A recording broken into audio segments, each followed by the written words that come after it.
Après la naissance du Bitcoin en 2009, des centaines de crypto-monnaies alternatives sont apparues, chacune avec son lot de modifications et de tentatives d'amélioration, chacune espérant devenir le nouveau Bitcoin. Mais de cette myriade d'expériences technologiques monétaires, il n'en reste qu'une poignée qui sont encore vivantes. Et s'il y en a bien une qui a su faire avancer la cryptosphère, c'est Ethereum.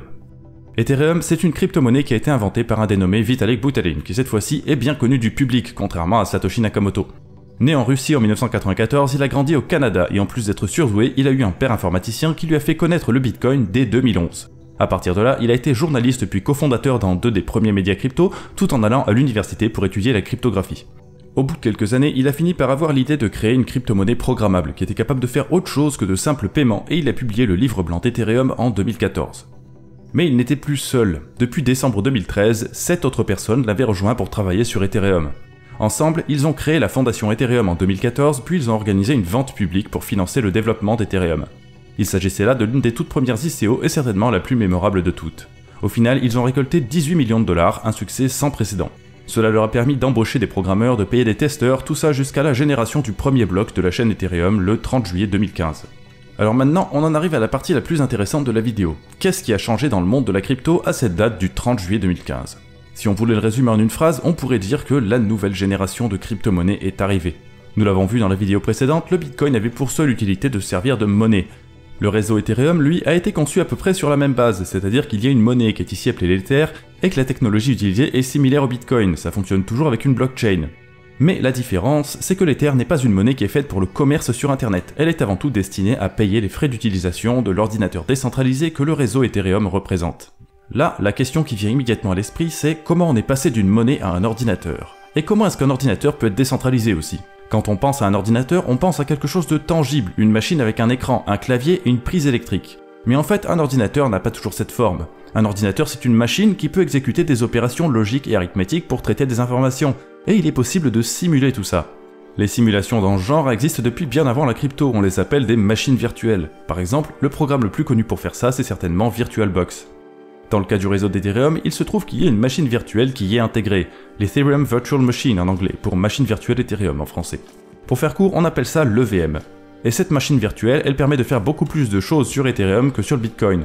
Alors que le Bitcoin ne permet à ses utilisateurs que de publier des commandes très simples qui sont liées au paiement, Ethereum permet de faire quasiment n'importe quoi avec un langage de programmation à part entière qui peut être interprété par la machine virtuelle du réseau.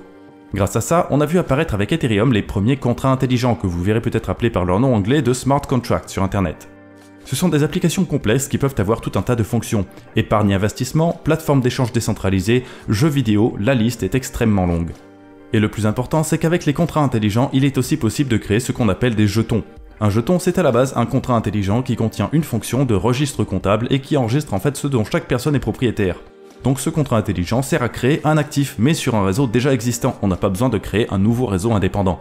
À ce sujet, il faut que je précise d'ailleurs, dans le langage courant, on a tendance à mélanger aujourd'hui les jetons et les pièces, puisque certaines pièces n'ont pas vraiment vocation à servir de monnaie, comme l'Ethereum, et que certains jetons sont appelés quelque chose coin, alors que coin veut dire pièce. Mais à la base, les jetons sont différents parce qu'ils sont des actifs secondaires présents sur un réseau déjà existant, contrairement aux pièces qui sont la monnaie principale du réseau. Sur le réseau Bitcoin, il n'y a que le Bitcoin qui est une pièce, et sur le réseau Ethereum, il y a l'Ethereum qui est une pièce, ainsi que tous les jetons qui se trouvent dans cette liste. Mais revenons-en au sujet. Depuis la naissance d'Ethereum, un réseau crypto ce n'est plus juste un réseau de paiement, c'est un écosystème tout entier, avec tout ce dont vous pourriez avoir envie ou besoin, y compris même des choses qui sont impossibles dans le monde de la finance traditionnelle.